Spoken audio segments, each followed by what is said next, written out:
दिग्वासा channel प्रस्तुत करता है समय सार वाचना। समय सार पढ़ ले जो कोई,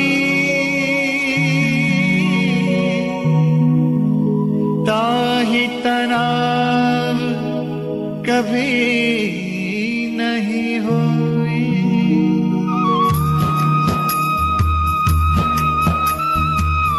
ओम नमः सिद्धेभ्यः। ओम नमः सिद्धेभ्यः। जय बोलिए त्रिकालवर्ती त्रैलोक्य पूज्य विश्वाराध्य पंच परमेष्ठी भगवान की जय। अनंतानंत शुद्ध परमेष्ठी भगवान की जय। वर्तमान जिन शासन नायक श्री वर्धमान महावीर भगवान की जय। परम पूज्य आचार्य भगवान श्री कुंद कुंद स्वामी मुनि महाराज की जय। परम पूज्य चारित्र चक्रवर्ती आचार्य भगवान श्री शांत सागर जी मुनि महाराज की जय। परम पूज्य सिद्धांत चक्रवर्ती आचार्य भगवान गुरुदेव श्री विद्यानंद जी मुनि महाराज की जय। श्रीमद् जैन धर्म की जय। बोले परम पूज्य आचार्य भगवान गुरुदेव श्री वैष्णव जी महाराज की जैनम जयतु शासनम जैनम जयतु शासनम विश्व कल्याणकारकम। उपस्थित धर्म स्नेही सत श्रद्धालु भव्यवर पुंडरीक पुण्यात्मा महानुभाव, विगत दिवस आपने समय सार के प्रथम अधिकार को संक्षेप में उपसंहार रूप में देखा। प्रथम गाथा मंगलाचरण के रूप में और अहमिको खलशुद्धो इत्यादि रूप में सभी गाथाओं का सार जीवाधिकार का निकष जानने का सम्यक पुरुषार्थ किया। ये प्रथम जीवाधिकार समय सार में प्रवेश करने के लिए प्रवेश पत्र की तरह से है। यदि आपके पास एडमिशन कार्ड है तो आपका एंट्रेंस वहाँ पर है, नहीं तो आपको बाहर गेट पर रोक दिया जाएगा। ऐसे ही समय सार में प्रवेश पाने के लिए प्रथम अधिकार को समझ लिया तो आगे भी आप प्रवेश कर सकेंगे। प्रथम अधिकार की उपेक्षा कर दी तो आगे के अधिकार में प्रवेश पाना शक्य नहीं है। कोई व्यक्ति सीढ़ी चढ़ता है, पहली, दूसरी, तीसरी, चौथी, यदि प्रथम सीढ़ी की उपेक्षा की तो आगे की सीढ़ियों पर चढ़ना कठिन है। पहली मंजिल पर चढ़े बिना दूसरी, तीसरी, चौथी, पांचवी, छठवीं, सातवीं, आठवीं मंजिल नहीं चढ़ सकते। पहले पहली मंजिल चढ़ी जाती है, फिर दूसरी, फिर तीसरी, ऐसे।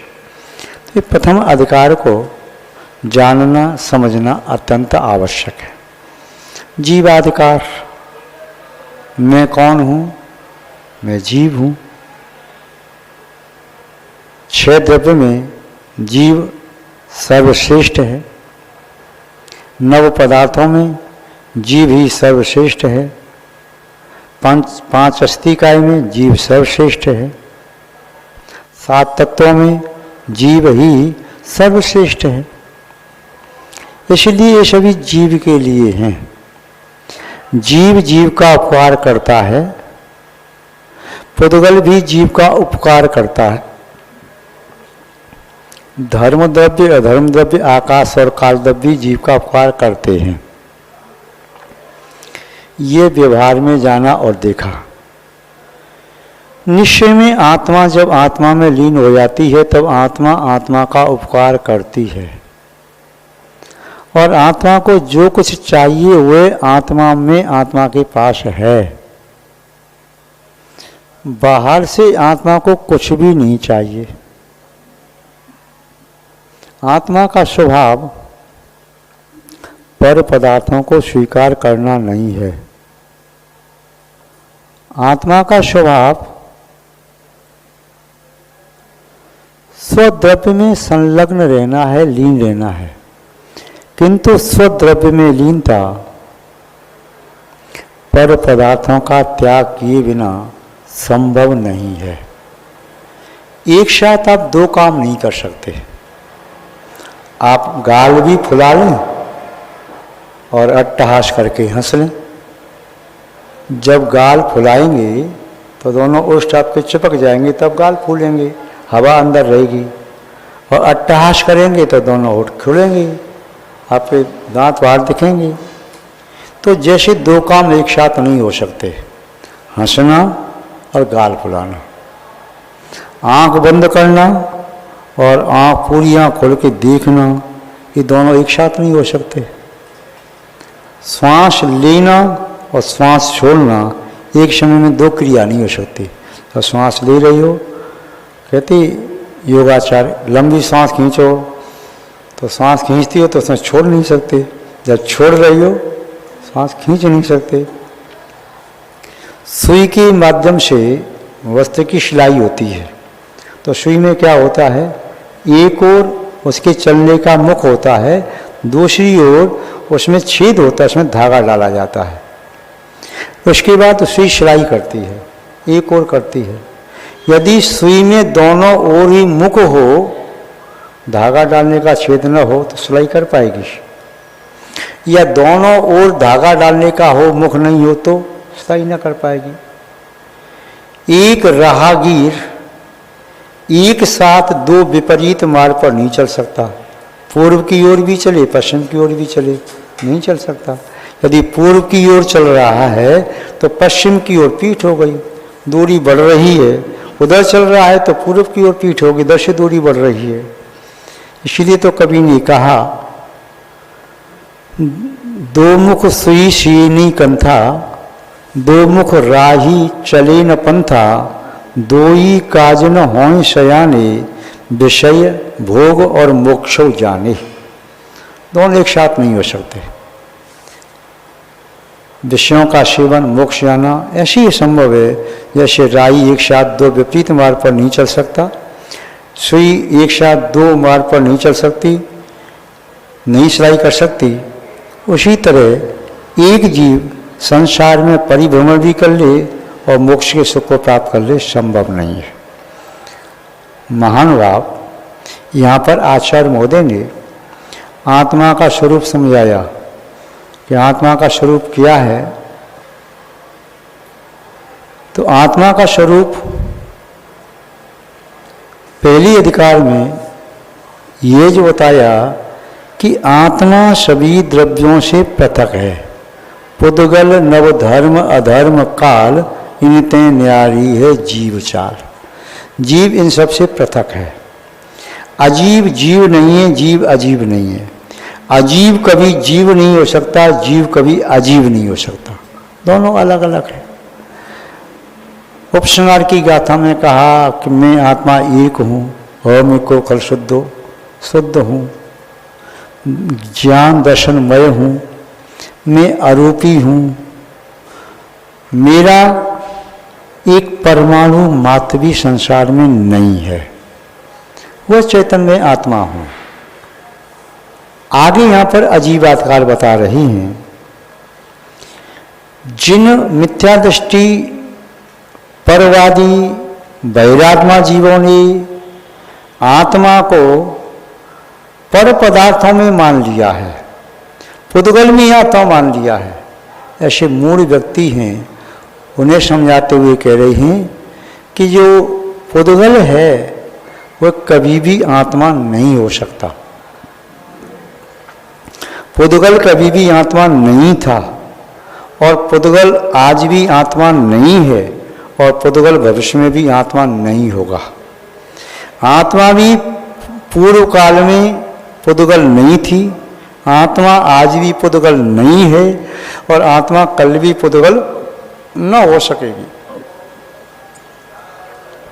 आचार्य महोदय इस अजीबाधिकार में किस तरह से जीव और अजीव को अलग अलग दिखा रहे हैं। जैसे दूध पानी की तरह से अलग अलग, जैसे हंस है वह अलग अलग जान लेता है, दूध को ग्रहण करता, पानी को छोड़ देता। अभी तो ये आत्मा कैसे मिला है, ज्यों जल पय, जल पय ज्यों जिय तन मीला।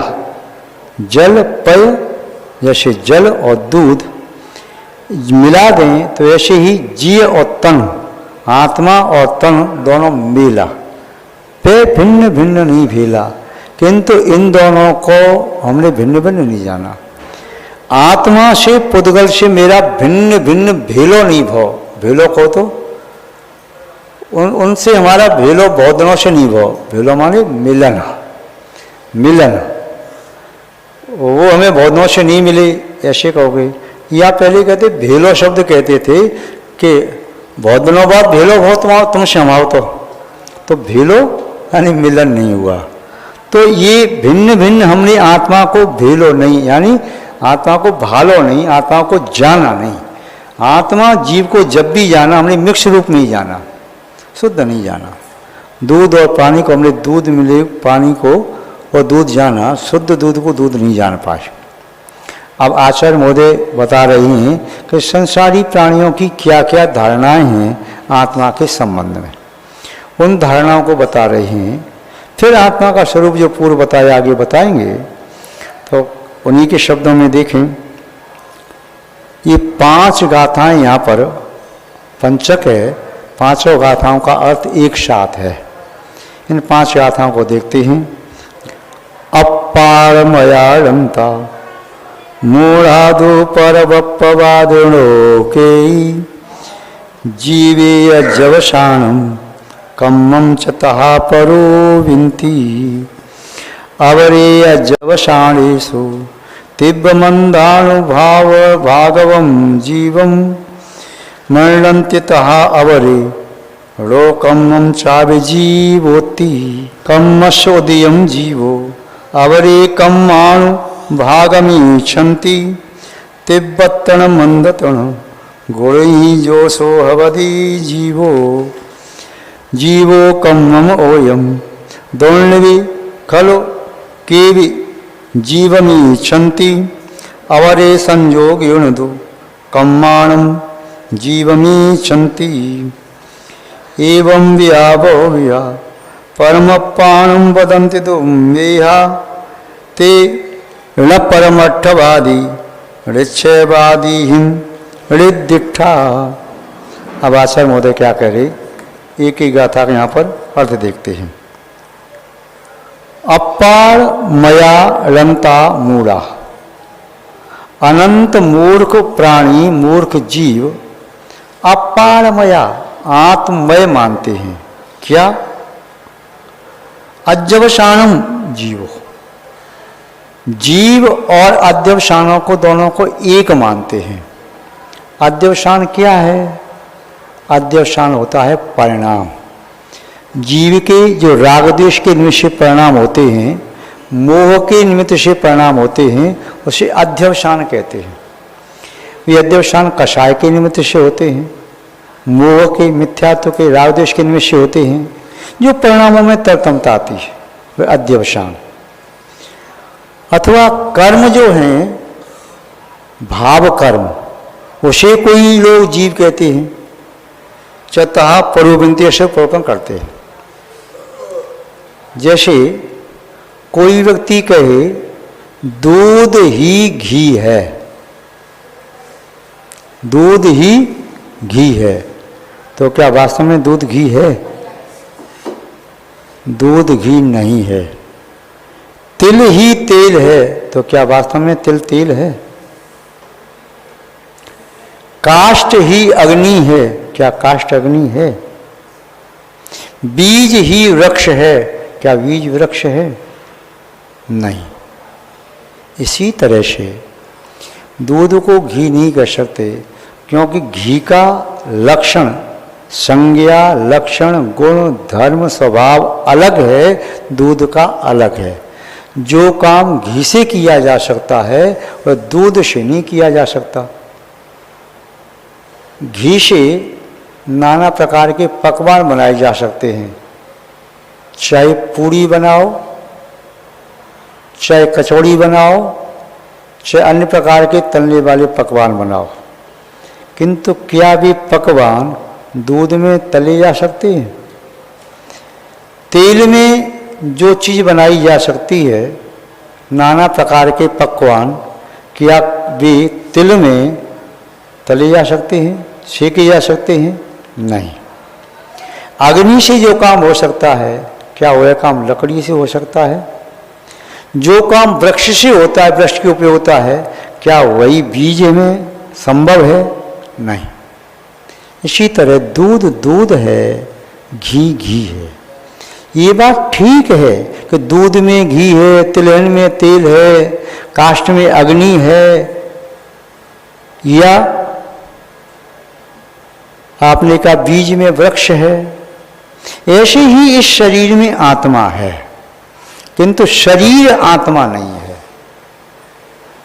शरीर में आत्मा अभी है, किंतु शरीर आत्मा नहीं है। अब दिया अध्यवसानम, अध्यवसान कही तो परिणाम। कोई कहता है दूध घी है, कोई कहता है नहीं ये गर्म दूध है ना, ये घी है। कोई कहता है नहीं नहीं नहीं ये ठंडा दूध है, ये घी है। कोई कहता है नहीं जो उबलता हुआ दूध है वो घी है। ऐसे ही आत्मा में तीव्र मोह का उदय चल रहा है, उसे कोई आत्मा कह रही है, कोई मंद उदय चल रहा। कभी आत्मा में कषाय मंद होती, कभी तीव्र होती, उसको जीव मान रहे। अरे भाई ये जीव की विकारी अवस्था है, जीव नहीं है। जीव की विकारी अवस्था है, पुद्गल की विकारी अवस्था है, दोनों की संयोग में विकारी अवस्था है। ये जीव नहीं है, शुद्ध जीव से पृथक है। किंतु कई परपवादिनो मूढ़ा वदंती, कितने ही परवादी मूर्ख कहते हैं ये जीव है। व्यवहार में कह दो भैया राग द्वेष जीव की होते हैं। राग द्वेष पुद्गल में होता है क्या? राग द्वेष पुद्गल में होता है क्या? मोह पुद्गल में होता है क्या? ज्ञानावर्णी, दर्शनावर्णी, मोहनी, वेदनी, आयु, नाम, गोत्र, ये 8 कर्म का बंध पुद्गल में होता है क्या? जीव में होता है। तो कहते कि ये जीव है। भाई जीव में बंध होता है, ठीक है, किंतु ये जीव नहीं है। चाहे क्षयोषम भाव है, वह जीव नहीं है, वह पुद्गल के निमित्त से हो रही। औदेक भाव पुद्गल के निमित्त से हो रही, उपशम भाव पुद्गल के निमित्त से हो रही, किंतु ये जीव नहीं है। जीव इनके साथ है, कहीं ना कहीं तो है, जीव है, परंतु ये भाव जीव नहीं है। तो आचार्य महोदय कह रहे हैं अपार मया लंता मूढ़ादु परपवादों के ही परवादी कितने ही जीव लोग जो मूर्ख, जो आत्मा को नहीं जानते, वे अध्यवसान मय आत्मा के परिणामों को जीव कहते हैं। या कोई लोग कम्मम च कर्म को जीव कहते हैं। ये कर्म है, राग द्वेष आदि जो भाव कर्म है, यही जीव है। और तर्क देते हैं यदि इसे आप जीव नहीं मानते हो तो क्या राग द्वेष धर्मद्रव्य में होता है, अधर्मद्रव्य में होता है, आकाश में होता है, कालद्रव्य में होता है, पुद्गल में होता है? नहीं होता। तो जीव में होता है, तो जिसमें होता है वही जीव है। भाई आपका कहना ठीक है, ये जीव में होते हैं, किंतु ये जीव नहीं है। यदि इन्हें जीव मान लेंगे तो सिद्धों को फिर क्या मानोगे? अजीव मानोगे क्या? सिद्धों में तो राग दोष नहीं है, सिद्धों में तो मोह नहीं है, मिथ्या तो नहीं है, ये शवसम भाव और समभाव औदिक भाव नहीं है, तो क्या सिद्धों को अजीब कहोगे? अजीब तो नहीं कह सकते। तो इसका आशय जीव तो वही है जिसमें ये विकारी भाव नहीं है। विकारी भाव जीव की गलती से होते हैं, जीव में होते हैं, किंतु ये जीव नहीं है। जीव नहीं है, जो जीव है वही जीव है, जो जीव नहीं है तो जीव नहीं है। तिलहन में तेल होता है, किंतु जो तेल है वही तेल है जो खर बनता है, खली बनती है, वह तेल तो नहीं है। दूध में घी है किंतु जो घी है वही घी है, जो घी नहीं है वह छाछ रह जाएगा।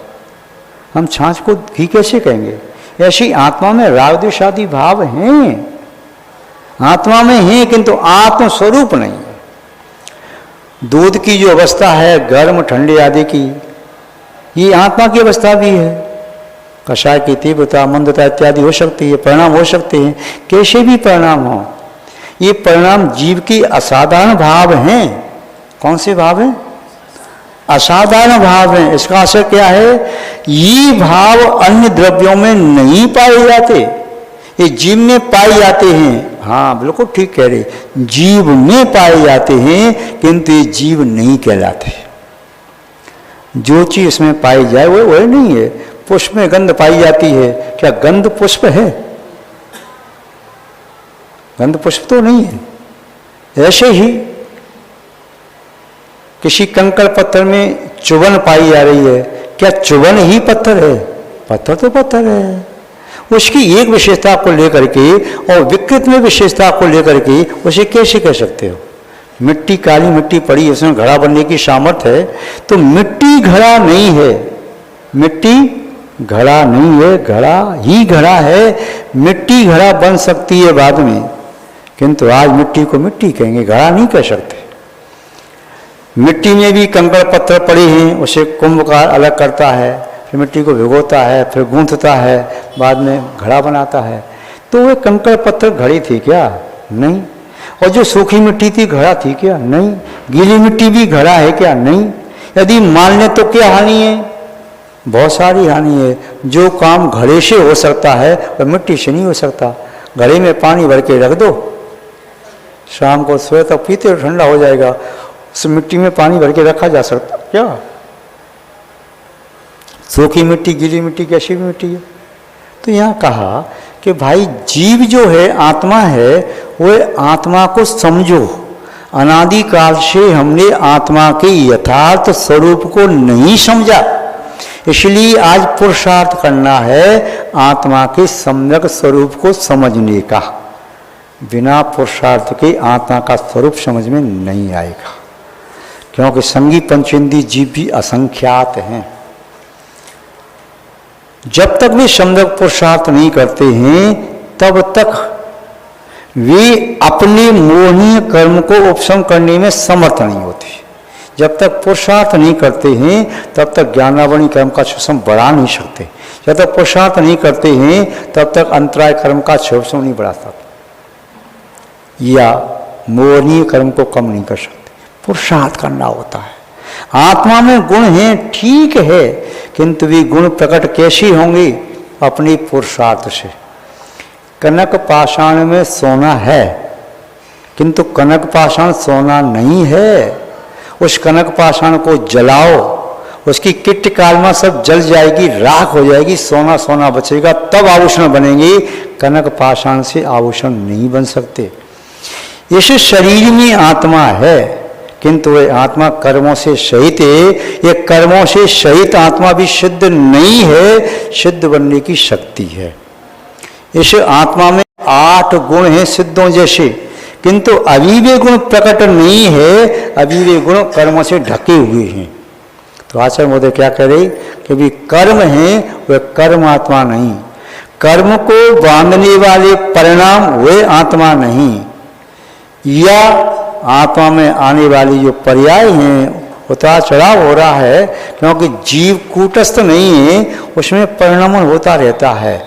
जैसे जल में लहर तरंग उठती रहती है, वैसे आत्मा में भी तरंग परिणामों की तरंग उठती रहती है, सदा एक से परिणाम नहीं रहते। किंतु जो अन्य परवादी मिथ्यादृष्टि जीव के अध्यवसान को, परिणामों को, रागद्वेष आदि विकारी भावों को या कर्मों को जीव मानते हैं, तो वे मूढ़ हैं। कौन है? मूढ़ हैं, वे विवेकी नहीं हैं। और भी संसार में मूढ़ हैं जो क्या मानते हैं? अवरेय जवसाणीषु तिब्ब मंदाणु भावगम जीवम मरणंतितः अवरे लोकम चाव जीव होती।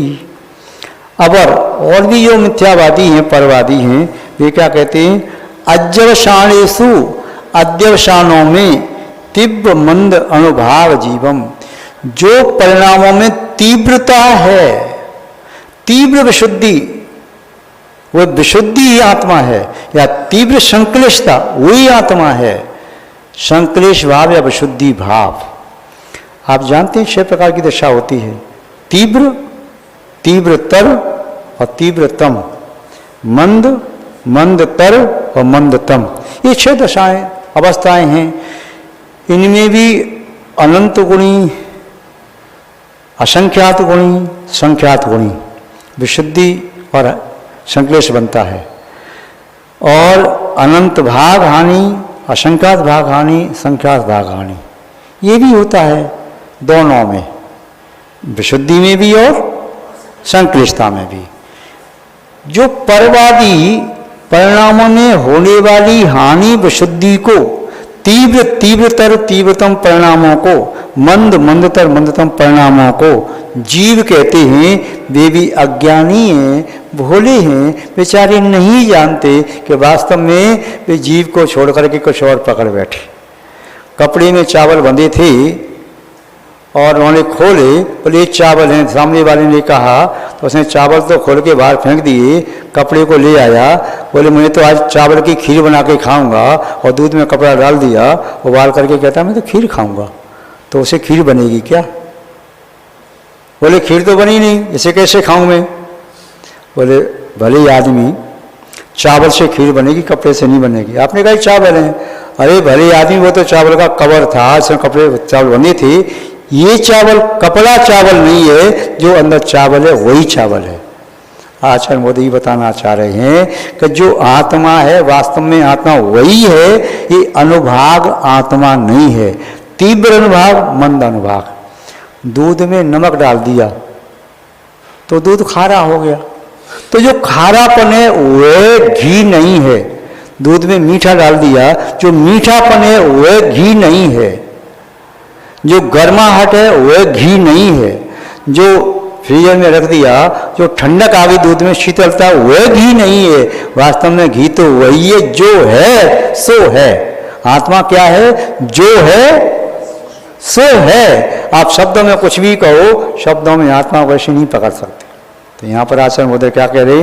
अवरी अध्यवसानेषु, अपर जी मानते एक अध्यवसानों में तीव्र मंदानुभावगम जीवम, तीव्र मंद जो अनुभाग है वही जीव है। मरणंततः अवरे, और कोई क्या मानते हैं? अपर जी वे भी मानते हैं कि लोकम्मम चाव जीव होती, जो नौकर्म है ना, 3 शरीर 6 पर्याप्तियां, यही जीव है। कुछ मिथ्या दृष्टि वैरात्मा परवादी मानते हैं ये शरीर ही जीव है। वैकृतिक शरीर है, या औदारिक शरीर है, या आरक शरीर है, या तेजस शरीर है, या कार्मा शरीर है, या पर्याप्ति, आहार पर्याप्ति, शरीर प्राप्ति, इंद्रिय प्राप्ति, भाषा प्राप्ति और श्वास प्राप्ति, ये पर्याप्तियाँ मन प्राप्ति आदि जो हैं, ये पर्याप्तियाँ जीव हैं। ये पर्याप्ति जीव नहीं है, ये शरीर जीव नहीं है, ये अध्यवसाय स्थान जीव नहीं है, ये संक्लिष्टता विशुद्धि जीव नहीं है। ये जीव में है, ये जीव में है पर जीव नहीं है। कोई व्यक्ति घी को गर्म कर दे और घी को गर्म करके कहीं देखो इसमें जो उष्णता है ना, गर्मी, उसने ऐसे घी उछट के पड़ा उसके ऊपर और फर्क पड़ गया। बोले मुझे घी ने जला दिया। घी ने नहीं जलाया, घी में जो अग्नि का लक्षण पहुंच गया था, गुण पहुंच गए थे, घी गर्म हो गया था, उस गर्माहट ने जलाया है, घी नहीं जलाता। घी ठंडा कर लिया, बर्फ जैसा हो गया, उसने किसी को लगा दिया, उसके कान पर, आँख पर कहीं लगा दिया या हृदय पर लगा दिया, उसे फुरफुरी आ गई। बोले घी ने मुझे ठंडक दे दी। अरे घी के अंदर जो विद्यमान शीतलता थी उसे ठंडक दी। बोले घी ठंडा नहीं है, घी गर्म नहीं है, घी तो जो है सो है। घी में यदि गर्माहट आ गई है तो घी से पृथक है, ठंडक आ गई है तो घी से पृथक है। दूध में गर्मा ठंडक आई, मिठास और खारापन आया, वह दूध नहीं, घी नहीं है। यही कह रहे आचार्य महोदय कि भाई कोई लोग मानता है शरीर ही आत्मा है, शरीर नष्ट हो गया तो आत्मा मर गई। चारवाक क्या मानते हैं? चारवाक कहते हैं कि आत्मा नष्ट हो जाती है, फिर काय का जन्म। इसलिए उनका मत है यावत जीवम सुखम जीवेत ऋणम कृत्वा घृतम पिबेत भस्मीभूत देह से पुनरागमन कुतो। जब तक जियो सुखी होकर के चैन से जियो। कैसे? जीवन भर घी पियो, घर में पैसा नहीं हो तो कर्ज लेकर के आओ, घी पियो, बाद में मर जाओ, शरीर मर गया था मर गई, कौन किसको चुकाएगा? मस्ती से रहो, जब तक जी रही हो मस्ती से। आत्मा नष्ट हो जाएगी फिर जन्म मरण नहीं होता, पुनरागमन को तो फिर दूसरा आगमन कहाँ होगा? तो ये चारों को मानता है। अन्य दर्शन कहते हैं नहीं, पुनरागमन होता है, पुनर्जन्म होता है।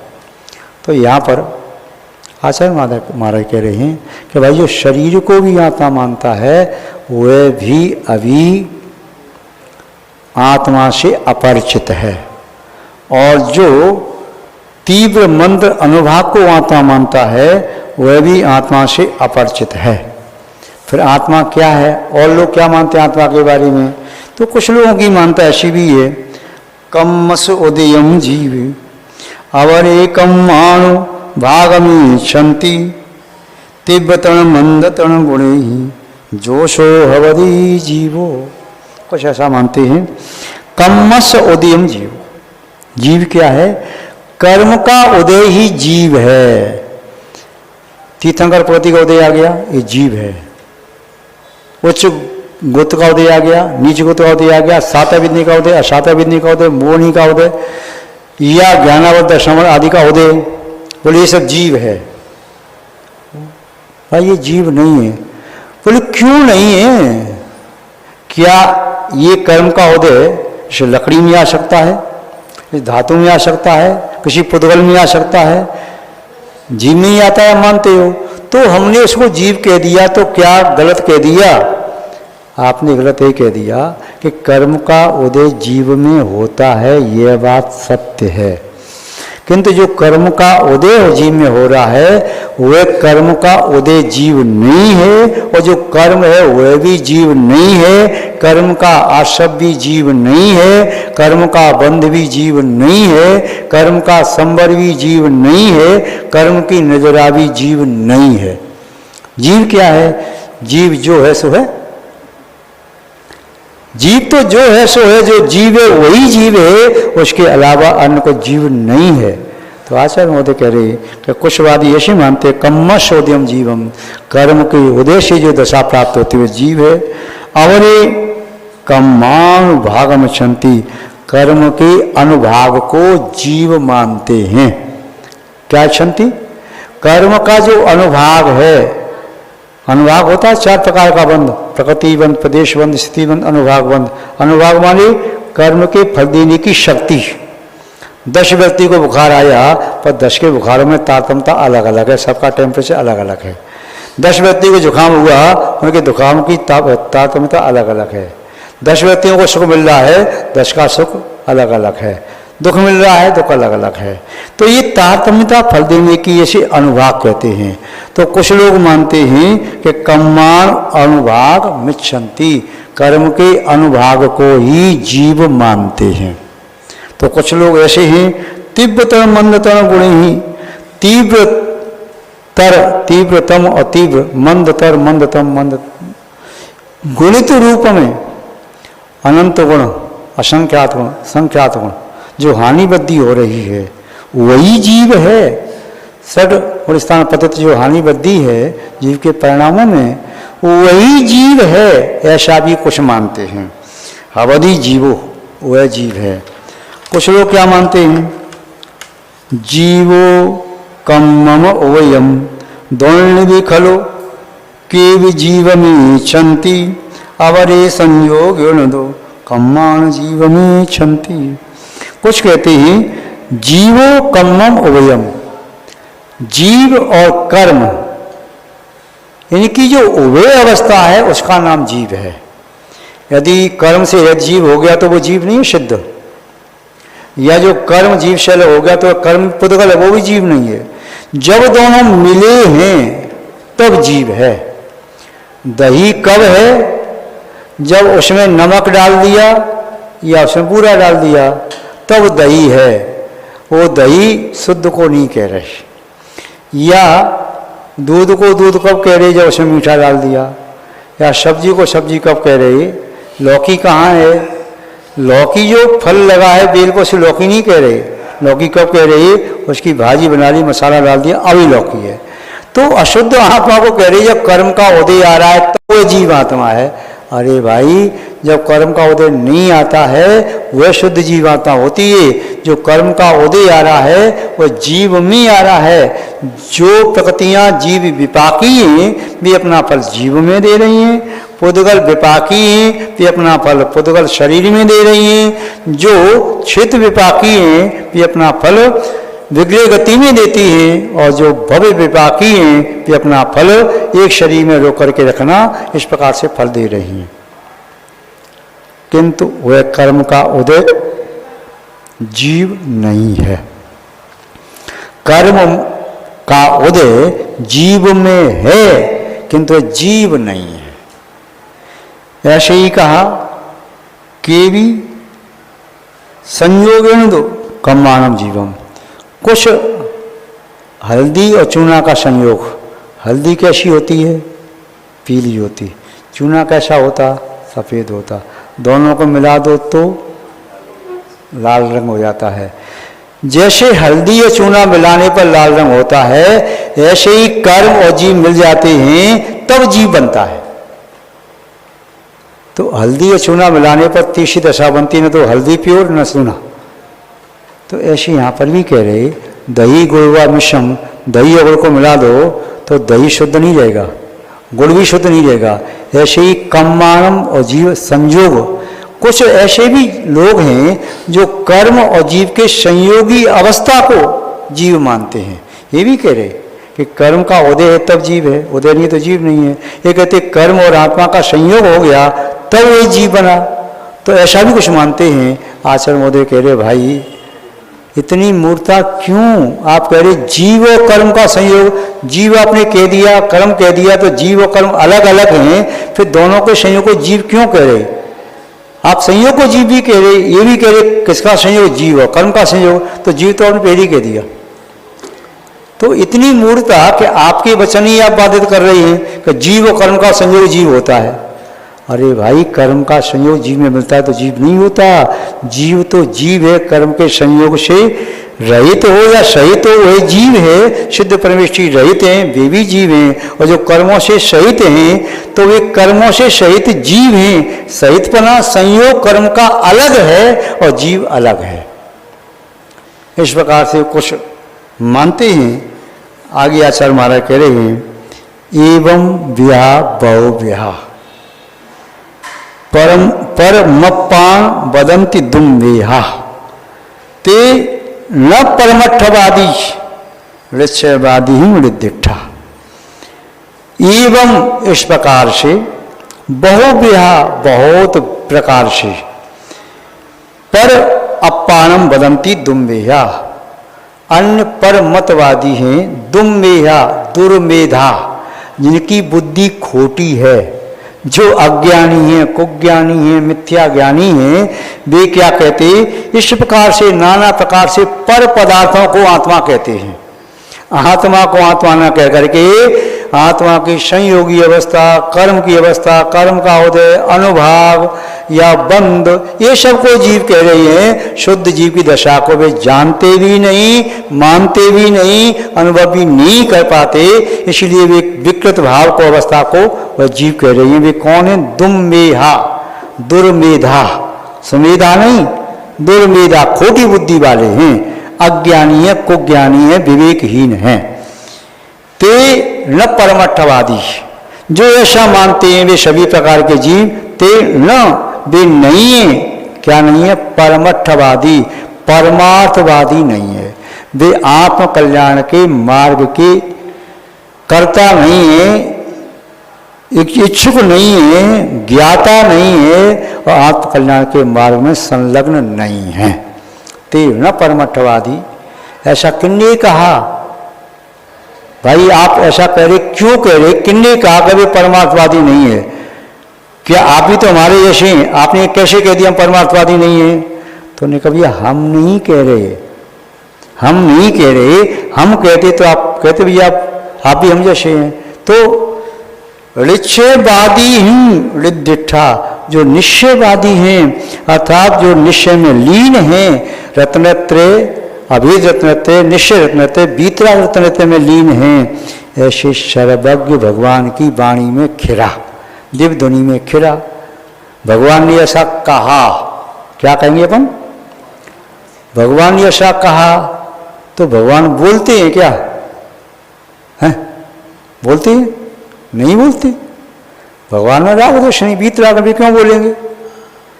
फिर क्यों कहते कहा? ये व्यवहार की भाषा है कि ऐसा भगवान ने निर्देश दिया, ऐसा कहा, ऐसा भगवान का उपदेश है, उनकी देशना है। भगवान की वाणी तो कैसी होती है? कैसी होती है? ओंकार में अनक्षरी होती है। जैसे मुंह बंद करके और आप उनका उच्चारण करें तो नाक में गुंजायमान होगी, मुंह खोल के नहीं। जैसे आपने किया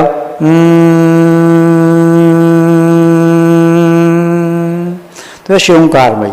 यदि भगवान की वाणी कभी सुनना हो तो विदेश क्षेत्र में तीर्थंकर सामान्य केवली आज भी हैं, तो उनकी वाणी कैसी होती होगी आपको सुनना हो तो कभी भी प्रातःकाल हाथ मुंह धोकर के शुद्ध स्थान पर पूर्व या उत्तर की ओर मुँह करके श्यामा करने बैठो तो दोनों कानों में अपनी दोनों उंगली लगाओ तो आपकी एक घूम की आवाज़ आएगी, ओंकार जैसी आवाज़ आएगी।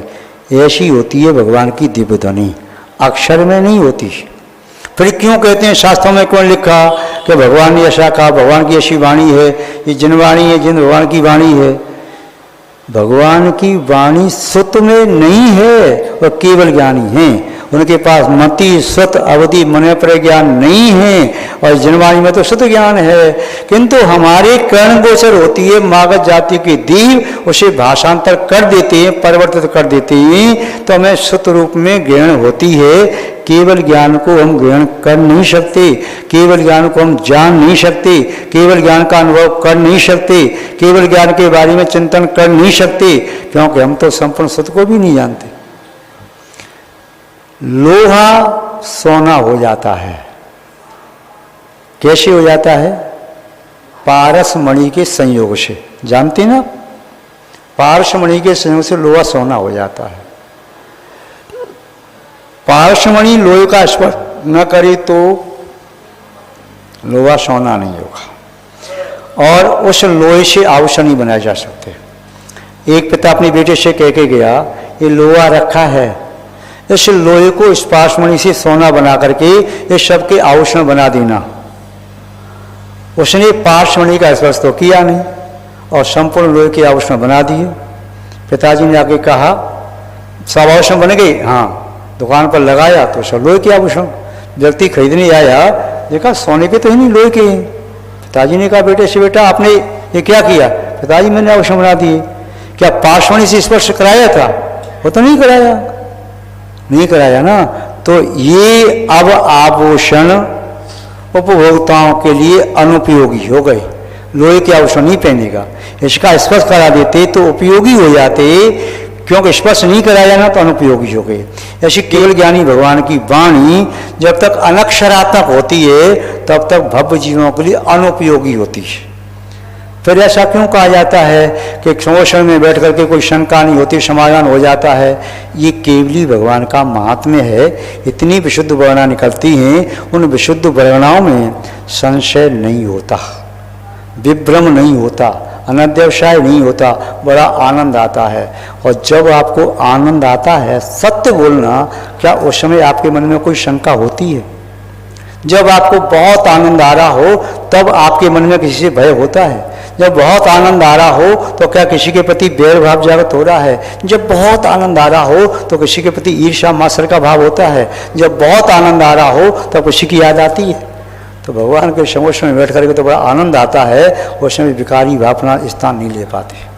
किंतु भगवान की वाणी जब तक मागध जाति के देव शब्द में नहीं करेंगे तब तक वह वाणी हमारे कर्ण में होते हुए भी हमें समझ में नहीं आएगा। हमारे कर्ण गोचर होती है तो शुद्ध ज्ञान में होती है, और भगवान की कीर्ति है तो ओंकार में कीर्ति है। वह अनक्षरी भी कहते हैं, वह दिव्य ध्वनि कहते हैं। भगवान ने ऐसा कहा, श्वेतामृत में कहा जाता है, दिगंबर शास्त्रों में भी दिया है, ऐसा भगवान ने कहा। केवली से पूछा, केवली ने ऐसा कहा। ये व्यवहार की भाषा है, व्यवहार की भाषा है। जैसे आपने कहा तेल की शीशी, और कोई तेड़ी आए तेल की शीशी बना के, पता मुझे तो ये तो शीशी कांच की है, प्लास्टिक की शीशी। अब प्लास्टिक की शीशी है पर तेल की शीशी नहीं है, कांच की शीशी है। या घी का डिब्बा, घी का डिब्बा बना के, पता मुझे तो डिब्बा तो प्लास्टिक का है, या टिन है। शक्कर की बोरी, बोरी तो करें जूट की है, शक्कर की नहीं है। किंतु ये सब व्यवहार में कहा जाता है। ये व्यवहार मिथ्या सर्वथा नहीं है। भगवान ने कहा ये सब व्यवहार नय का कथन करने वाले शास्त्रों में कहा है। निश्चय का कथन करने वाले एक भी शास्त्र में नहीं कहा कि भगवान ने ऐसा कहा। भगवान कहते ही नहीं। ये तो व्यवहार से कहा जाता है कि सर्वज्ञ भगवान तीनों लोकों को, तीनों कालों को, समस्त द्रव्य गुण पर्याय को जान रहे हैं, देख रहे हैं। ये कौन सी भाषा है? व्यवहार की भाषा। निश्चय में क्या है? वे अपनी आत्मा को जान रहे, अपनी आत्मा को देख रहे। शकल गेय ज्ञाय के तरफ निजानंद रसलीन सो जनेन्द्र जयवंत नित अरे रज रहस विहीन। वीतरागी हैं, क्यों किसी को जानने बैठेंगे? हमारे बारे में जानेंगे, क्यों जानेंगे? उन्हें हम सिखा लेना देना। किसी भी द्रव्य के बारे में क्यों जानेंगे? वे इंडिविजुअल किसी द्रव्य को नहीं जानते, किसी गुण को नहीं जानते, किसी पर्याय को नहीं जानते। उनके ज्ञान में जो झलकता है अनंत रूप ही झलकता है। जैसे उदाहरण के लिए यहाँ कांच लगा है, आप अपने गले में मोतियों का हार पहन करके आए, उस कांच में आपका स्वरूप दिखाई दे रहा है। एक मोती नहीं झलक रहा, पूरा हाथ झलक रहा है। यदि मुकुट लगाए तो उसके मोती सब एक साथ झलक रहे हैं, या जो हाथ में पहने वो सब एक साथ झलक रहा है, इंडिविजुअल एक एक नहीं। ऐसे ही केवली के ज्ञान में अनंत गुण पर्याय द्रव्य एक साथ झलकते हैं, इंडिविजुअल एक एक नहीं झलकते। और वो झलकते हैं, देखते नहीं, जानते नहीं। क्यों? देखना जानना तो व्यवहार की भाषा है, तो इंद्रियों से होता है। उनको झलकना कहते हैं। क्या कहते हैं? झलकना कहते हैं। तो नहीं कहते भगवान जान रही है, देख रही है। व्यवहार की भाषा में कहें तो निश्चय में नहीं कह सकते। तो यहाँ पर आचार्य महोदय कह रहे, भाई आत्मा का स्वरूप क्या है, इसे जानो, पहचानो। ये विकृत जीव को आत्मा मत मानो, कर्म बंध सहित जीव को शुद्ध आत्मा मत मानो। आत्मा मानना है तो ये कहो कर्म से बंधी हुई आत्मा है, किंतु फिर भी कर्म अलग है, आत्मा अलग है। नो कर्म शरीर अलग है, आत्मा अलग है। राग द्वेष आदि विकारी भाव अलग हैं, आत्मा अलग है। दूध में घी है, बिल्कुल ठीक है, कहीं कोई मिथ्या कथन नहीं है, किंतु दूध घी नहीं है। शुद्ध घी तो दही भी नहीं है, शुद्ध घी तो आपका जो नैनो निकाल लिया वह भी नहीं है, शुद्ध घी मावा भी नहीं है, शुद्ध घी पनीर भी नहीं है। जो ये दूध की अन्य अन्य पर्याय हैं, ये दूध से आई, उनमें सब में घी का अंश है, किंतु इसको घी नहीं कह सकते। घी वास्तव में घी को ही कहा जाएगा। ऐसे ही आत्मा तो आत्मा को ही कहा जाएगा। आत्मा के अतिरिक्त एक परमाणु भी आत्मा में आ गया तो वह भी आत्मा नहीं। इसमें गाथा में देखा था विगत द्वश अमेको खल शुद्धो दंशन नान मयो सदा रूबी रवि अथ मज किंचवे अनिलम परमाणु मित्तम पी। मैं एक हूँ, अखंड हूँ, ज्ञान दर्शन चैतन्यमय हूँ, सदा आरोपी अमूर्तिक हूँ। और रवि अथ मज किंचवे, मेरा नहीं है किंचवे कुछ भी, अनिलम परमाणु मत्तम पी, अन्य द्रव्य का परमाणु मात्र भी मेरा नहीं है। मेरी आत्मा में असंख्यात प्रदेश हैं किंतु अखंड हैं, खंड खंड नहीं है। मेरी आत्मा अनंत गुण हैं, अलग अलग नहीं है। व्यवहार में हम कहते हैं ज्ञान गुण, दर्शन गुण, समर्थ गुण, चाहत गुण, कुछ भी कहो, किंतु वास्तव में क्या ये आत्मा में अलग अलग नहीं, एक ही है ना। दीपक की ज्योति में दीपक का प्रकाश, दीपक की ऊष्मा, तमो भक्षण, अंधकार का विनाश, या माना कि कज्जल को उगलना या धुआं देना, ये सब ज्योति में से हैं, किंतु उसमें अलग अलग है कि एक ही सब एक ही हैं, अखंड ज्योति है, उसमें सब चीज़ अलग अलग नहीं।